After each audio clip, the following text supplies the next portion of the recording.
Hi everyone, and welcome back to the official first day of Eldritch Moon spoilers. Now, with that being said, I'm not going to relabel my first video, day 1 video, as like preview or anything like that. I'm just going to keep this as day 2, move forward. But in case they feel like pulling that crap in the future, which it looks like they're going to be pulling that crap in the future now, where they're going to have a preview day the week beforehand and then do the official spoilers, which it's cool, but it's annoying. When we have to label videos. I will instead lay that as preview something or other. But point being, yeah, this is day 2, and holy crap! I mean, I can't say this is going to be a bad set, but I also can't say automatically it's going to be a good set. What I can say is this is going to be one wacky as hell set. It is going to be a very, very weird set. We got Cthulhu-esque horrors. We got monstrosities. We've got good guys. We got bad guys. We've got new mechanics that are just out the yin-yang of weirdness. So let's just get into this right now. So they revealed first up, they revealed the fused version of Bruna and Gisela, which is Brisela, the voice of nightmares. And before I even say what the card does, by showing this card, they showed off a new mechanic. Essentially, anything that has the Eldrazi symbol instead of the knight symbol on the back is not a transformed creature. It's the new card mechanic called meld. And what meld does essentially is that it excuse me, it takes 2 cards to meld, 2 creatures usually. One card says what it melds with, and then the other card is usually the card that melds when it's on the field. In the case of Brisela, Voice of Nightmares, we have Bruna, the Fading Light, which, one second, I'll get the picture up here, even though it'll be inversed. I'll still get the picture up here. Bruna, the Fading Light. Bruna, the Fading Light, by the way, there we go. So Bruna, the Fading Light. So she's got this really dark, kind of Gothic-looking artwork. It's pretty nice looking. It's pretty sick looking artwork, actually. But when you cast Bruna the Fading Light, she's a 5 generic, 2 white, 5/7. When you cast Bruna the Fading Light, you may return target angel or human creature card from your graveyard to the battlefield. It has flying and vigilance. So right on its own, I should make note that any card that has melding with it is usually designed to play on its own, not just to wait for you to get the other card to meld with it. So you can play these cards on their own, no problem whatsoever. They have the double-sided face, as does the other cards, any other transform card. So you'll have to use sleeves for them. And she fuses with, or melds, I should say, with Gisela, the Broken Blade, who is a 2 generic, 2 white angel, mythic. She has flying, first strike, and life. Like she's a 4/3. At the beginning of your end step, if you can have both own and control Gisela the Broken Blade and a creature named Bruna the Fading Light, exile them. Then meld them into Brisela, the Voice of Nightmares. And the way melding essentially works, like with the double-sided face card, is you will flip them. But you have to exile them first. So the creatures themselves, the Gisela and Bruna, are both exiled in the graveyard, or in the exile zone. And then in its place comes the creature. You flip and combine both sides of the creature. So one second while this loads up. Come on, Brisela. Now I've already shown you the artwork in one of my last videos. But okay, here's the full-on artwork for all to see, and it is that is some ludicrous Cthulhu Geiger-esque shit right there, my friends. This is a mythic rare. I believe, actually, that the underside of the card is the mythic rare part, whereas the rare side of the card, basically, because Gisela is actually a rare card, whereas Bruna is the rare card. Gisela is actually the mythic rare card, which makes sense because you meld them together, you get a 9/10 colorless flying first strike vigilance life link when your opponent can't cast spells or convert mana cost 3 or less monstrosity of a card. So, but before we even talk about how good either of these cards are, and yeah, right off the bat, Bruna's a fine card in her own right. Absolutely, there's nothing wrong with Bruna. And there she is. She's a recursion card. I mean, she's expensive, but she's a 5/7 with flying vigilance, so she's worth putting the 7 mana into. Gisela is also not bad. I mean, for a mythic rare, she's okay. She's a flying first strike lifelink. That's never bad. At 4/3, she'll be trading with stuff. She'll be doing all right. Neither of them on their own are terrible cards. If you can get Brisela, Voice of Nightmares activated, she's going to be a game ender more or less, because it's going to be one of those it's going to be one of those weird circumstances that most people don't use a lot of high costing burn spells or destruction spells like Doomblade. Doomblade ain't going to kill this because it's cost 3 or less. You're going to need something that costs 4 or more with flying, first strike, and death touch, or just some destruction spell that's over 3 mana. But the problem I'm going to see right now is that obviously the ideal scenario is to play them together, so you can get the melded ability activated in play. But the problem I see happening with that is it's not going to happen very often. While this is a very cool concept and a cool idea, right at this moment, my gut feeling is this is not going to play easily. You're not going to be seeing a lot of people getting the melds off. But I mean, anything's possible. Again, these things can be, and that being said, only like with another one. Oh, 1 second. Get back up. Go back. There's another one. Because we have them in all rarities. I'm fairly certain. And where are you? There we go. We got Midnight Scavengers and Graph Rats. Midnight Scavengers is a 1 second. Midnight Scavengers is a 4 generic, 1 black, 3/3 human rogue. When it enters the battlefield, you may return target creature card with convert mana cost 3 or less from the graveyard to your hand, and there that is. So yeah, I mean, it's a cool little creature card, but it works extremely well.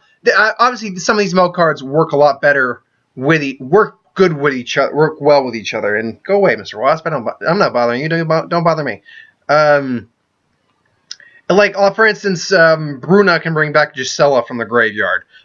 Good example of that. Graph Rats is just a 2/1, 1 black, 1 generic. At the beginning of the upkeep, though, on your turn, if you both own and control said cards, you can turn it into Chittering Host, which is a 5/6 Eldrazi horror. 1 second. With haste, menace. When it enters the battlefield, other creatures you control get +1/+0 and gain menace until the end of turn. So there's that one. So I mean, yeah, okay, good look at that. Yeah. So I see the melds happening a lot more, at least in I think pre-release limited, sealed, all that kind of stuff. And I see the melds happening a lot more with the uncommon stuff, simply because it's going to be a lot easier to handle. Maybe a couple uncommons.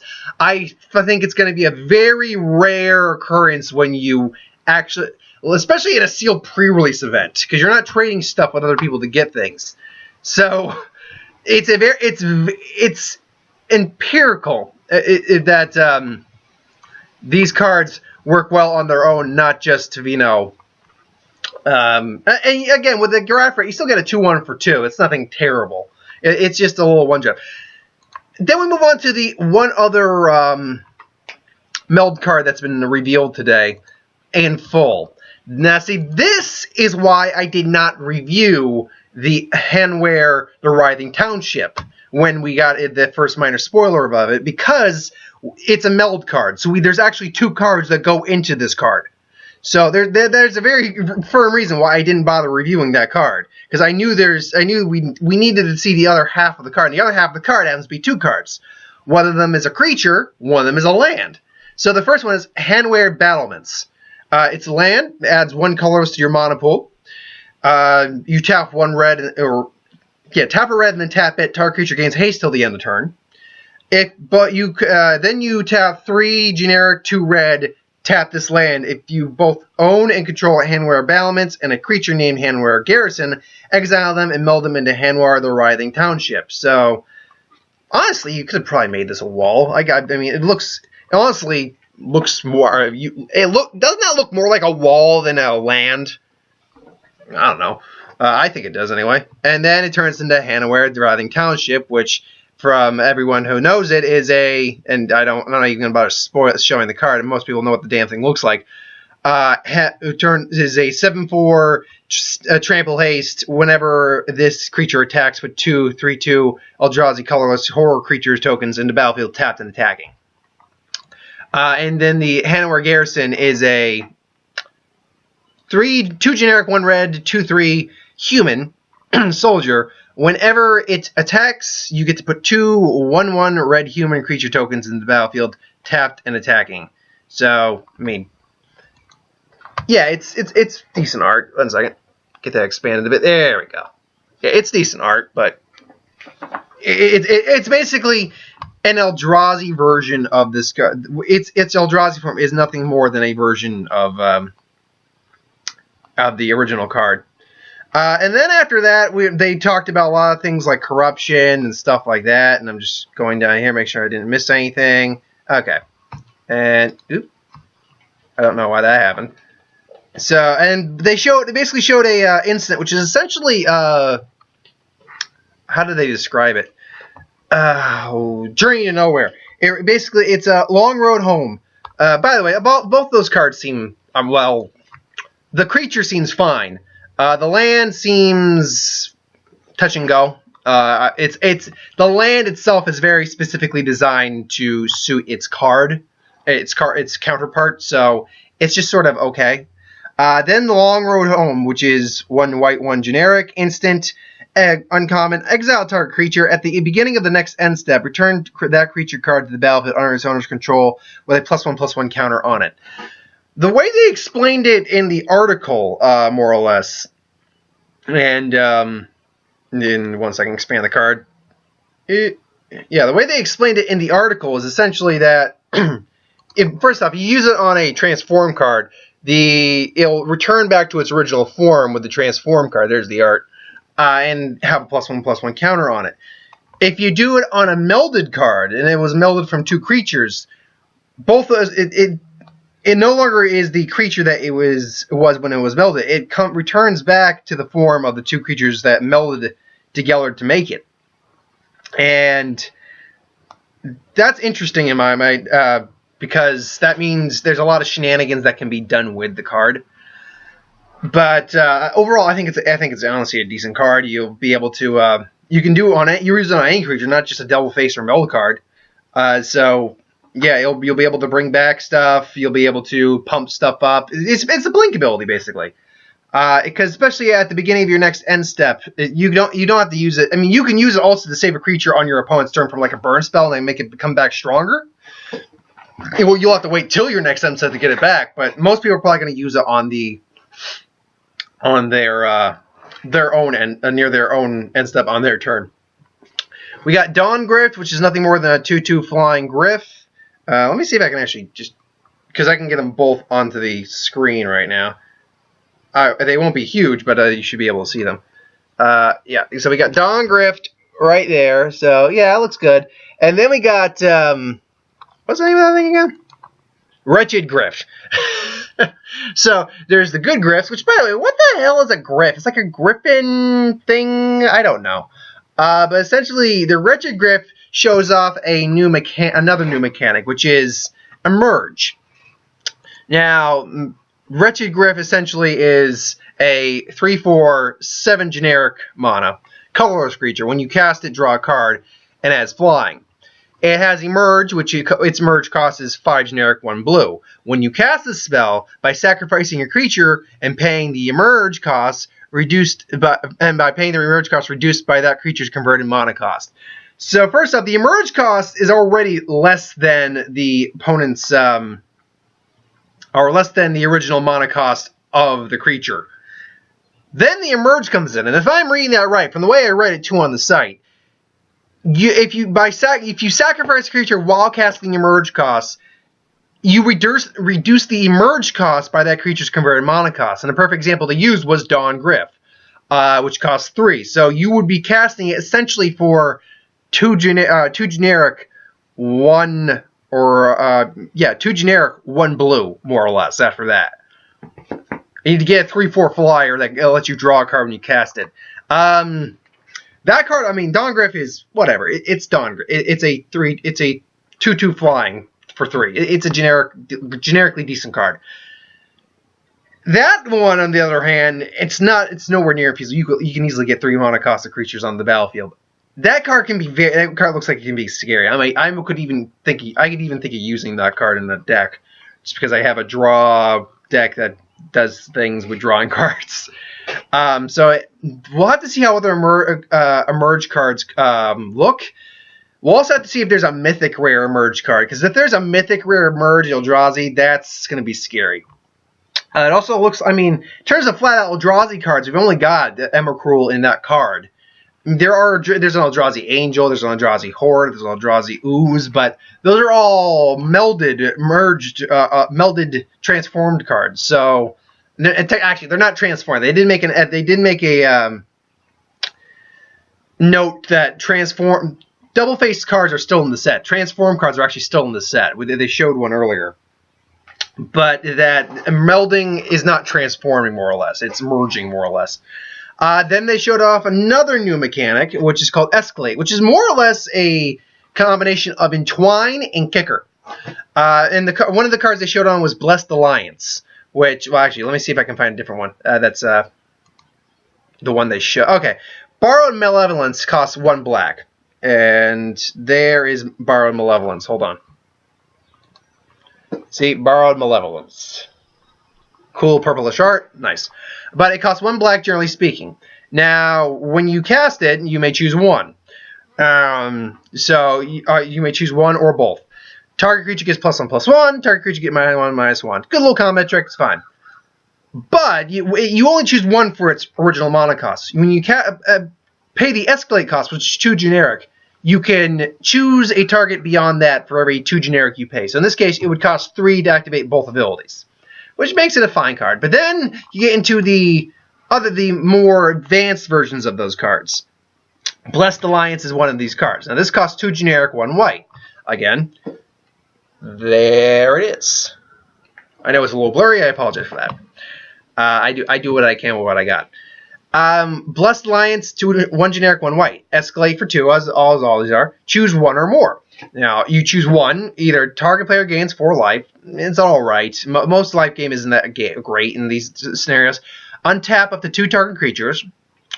Or target opponent sacrifices an attacking creature. Now, you can choose 1. Then you'd pay 2 to choose another if you want to. And you can pay, basically, you would be paying up to 6 mana to cast all 3 abilities. Which, I think most people will only ever use the 2, the untap up to 2 target creatures, and target opponent sacrifices an attacking creature. The only time I see anyone really using the other one, the gain 4 life, is if they're behind, they have the extra mana to just give themselves a little boost. But people love options in this game, and that gives you options. It does. So I think that'll be an interesting card to see how that plays out. I mean, overall, I think it's okay. Cemetery Recruitment, 1 generic, 1 black. Return target creature card from your graveyard to your hand. If it's a zombie, draw a card. So there's Liliana more or less just going like, yeah, come to me. I am the last hope, so my card says, which we'll probably have that spoiled on Monday next week. Madness also returns. We all know how Madness works. It's when you discard the card. In this case, it's shown on Chilling Grasp, 2 generic, 1 blue. Uncommon, tap up to 2 target creatures. Those creatures don't untap during their controller's next untap step. So, I mean, its Madness cost is actually more than its why. So there he goes. Yeah.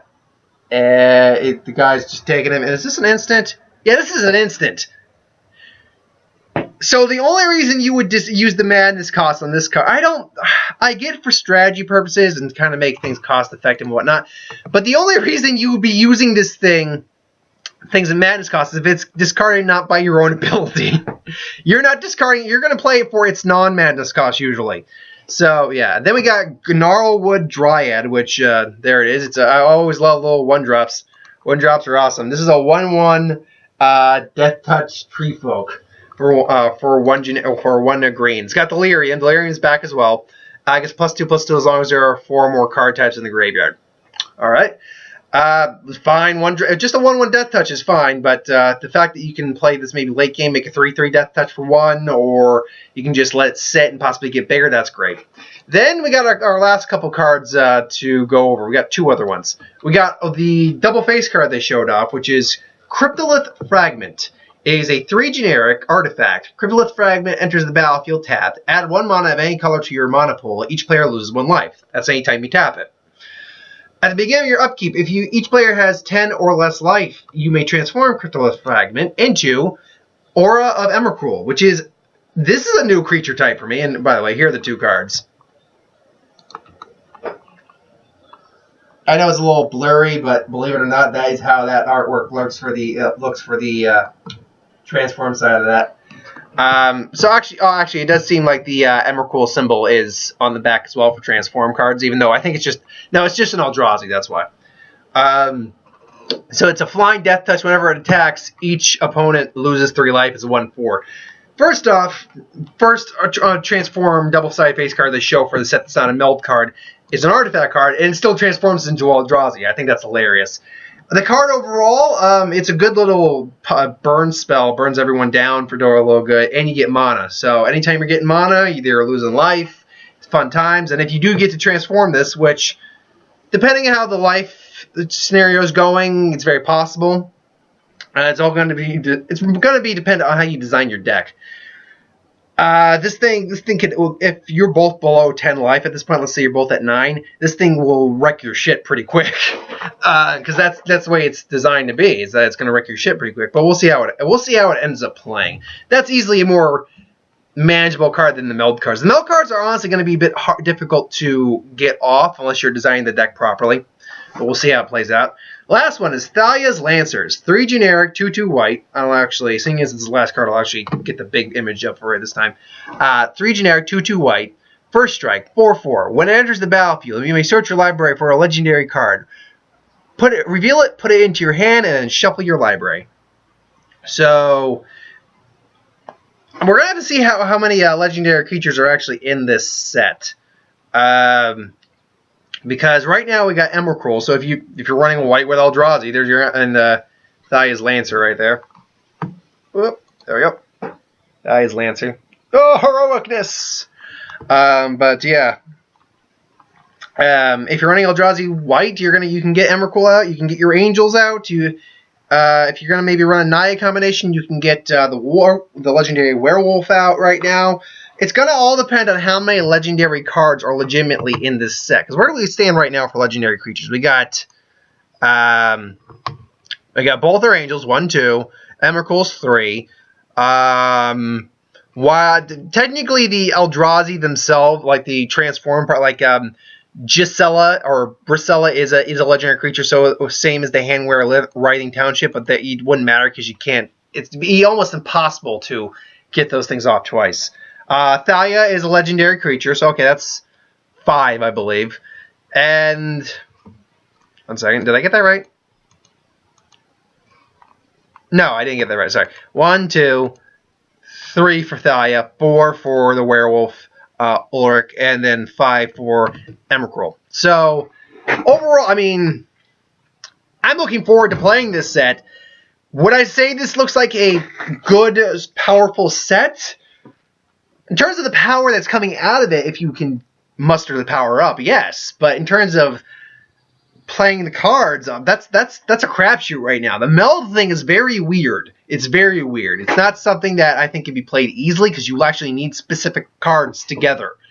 It's kind of like Yu-Gi-Oh! In that sense. You do need specific cards a lot of times together in Yu-Gi-Oh!